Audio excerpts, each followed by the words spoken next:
Alors, je voulais y revenir cette semaine parce que j'ai vu quelque chose qui m'a beaucoup fait rire cet après-midi. C'est une pétition qui a été lancée sur le site change.org. Voilà, on voit en gros la pétition qui réclame que le director's cut de Zack Snyder soit dévoilé par Warner. Alors là où ça devient drôle, c'est qu'il y a un an, une pétition avait été lancée sur le même site pour que Zack Snyder soit viré de Justice League. Maintenant, il y a une pétition pour qu'on ramène sa version. Voilà, moi j'ai trouvé ça juste très amusant quand même, les mecs un peu schizophrènes.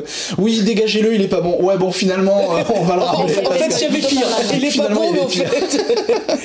Donc, pour resituer un petit peu quand même, pour ceux qui, je sais pas, vivaient dans une grotte éventuellement les 6 derniers mois, Zack Snyder donc avait réalisé le gros de Justice League avant un drame familial, sa fille qui s'est tuée tragiquement en voiture. On a appelé Joss Whedon donc qui est plutôt écurie Marvel d'habitude, réalisateur d'Avengers, pour venir finir le film. Il a fini le film à sa façon. Il y a quelqu'un qui a posté sur Twitter une espèce de petit comparatif qui est assez rigolo entre des images issues de la version Snyder, des images issues de la version Whedon. Vous les voyez en ce moment à l'écran. Et effectivement, c'est quand même pas pareil. Il y a une colonne à gauche qui est un petit peu plus sombre et une colonne à gauche qui est quand même nettement plus lumineuse, passe-partout.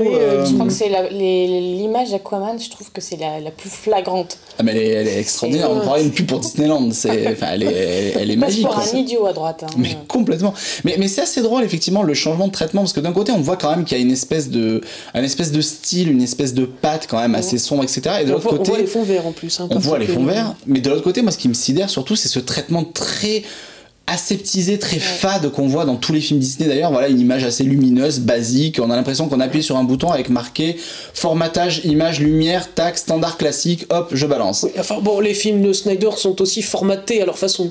Tu peux pas dire le contraire. Mais ils sont formatés d'une façon qui est cohérente à la limite avec l'univers. Mais c'est normal, c'est lui qui a créé l'univers, c'est lui qui a fait les 2 premiers films de l'univers, donc... Oui, mais venant d'un film DC, tu attends quand même quelque chose de plus sombre qu'un Avengers. C'est par logique, c'est un peu la définition d'ici, non? Marvel, c'est hyper coloré. Hein. Oui. Donc, et puis d'ici, c'est censé être plus sombre. Pas forcément, ça c'est les films qui nous ont formaté là-dessus, mais non, mais l'univers est quand même vachement plus sombre chez DC que chez Marvel, où quand même, voilà, on est tous copains, on est hey, t'es mon pote de boulot. Enfin, la vanne, elle vient de Thor, hein, elle est pas de moi. T'es mon collègue de boulot. Là, tu vois, il y a une ambiance un petit peu plus légère quand même. Que Whedon a essayé de transvaser dans un univers qui n'était pas approprié sans doute. Ouais. Exactement. De l'autre côté, t'as quand même des enjeux hyper tragiques. T'as 2 super-héros qui s'affrontent et qui se rendent compte qu'ils ont leur mère a le même nom et qu'ils deviennent copains, quoi. Excuse-moi, là on est dans de la tragédie antique. Oh, je suis méchant, je suis très méchant. Bref, donc voilà, j'avais envie quand même d'évoquer tout ça, surtout que il y a tout plein de choses qui se disent en ce moment autour de la Justice League, notamment le fait qu'Henry Cavill a donné une interview en annonçant qu'il ne lui restait plus qu'un film par contrat. Généralement, quand un acteur commence à dire ça, c'est que généralement, il n'a pas forcément envie de prolonger. Quel sera le film? On n'en sait rien, parce que Man of Steel 2, apparemment, est encore très loin d'être fait. Justice League 2... Je pense que soudainement il est vachement moins d'actualité. Est-ce que ça sera Flash? Est-ce que ça sera Shazam? Flashpoint? C'est vague. La prochaine apparition, prochain film, je crois que c'est Aquaman. Est-ce qu'il fera juste une apparition chez Aquaman et puis basta? Aquaman qui risque de prendre l'eau quand même, hein, je veux pas dire. Mais... Oh! Mesdames et messieurs, il l'avait préparé. Sous vos applaudissements. Formidable. Oui, improviser, tout ça, enfin, c'est ça, c'est... Voilà, il est pourri, c'est bon. Ouais, toi, je vois dans ton regard, genre, mais c'est naze. Mais j'ai l'habitude, écoute. Merci.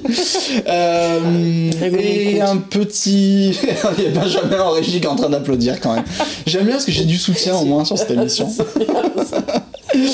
Juste un petit mot pour terminer sur cette histoire de Justice League, un petit mot de box-office. On a lu pas mal ces derniers jours que le film se plantait, que c'était une catastrophe, etc. Faut quand même un petit peu limiter j'ai un peu l'impression que c'est pour vendre du papier et que c'est surtout du buzz, parce que le film a quand même pas loin de 100 millions $, de recettes le premier week-end.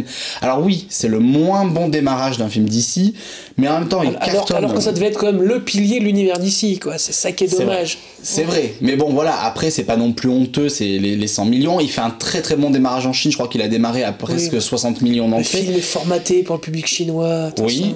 Et en France, n'oublions pas qu'en France, il a réalisé, on va y revenir juste après, mais il a réalisé un démarrage supérieur à Wonder Woman, quand même. Ah, quand même. Voilà. Ouais. Donc, bon, c'est pas non plus la catastrophe. À l'écran, c'est la catastrophe annoncée. Voilà, il y a la moustache de Henry Cavill qui fait marrer tout le monde, tout ça. Maintenant, en termes de chiffres, bon, c'est. Ça va, ça vend du popcorn.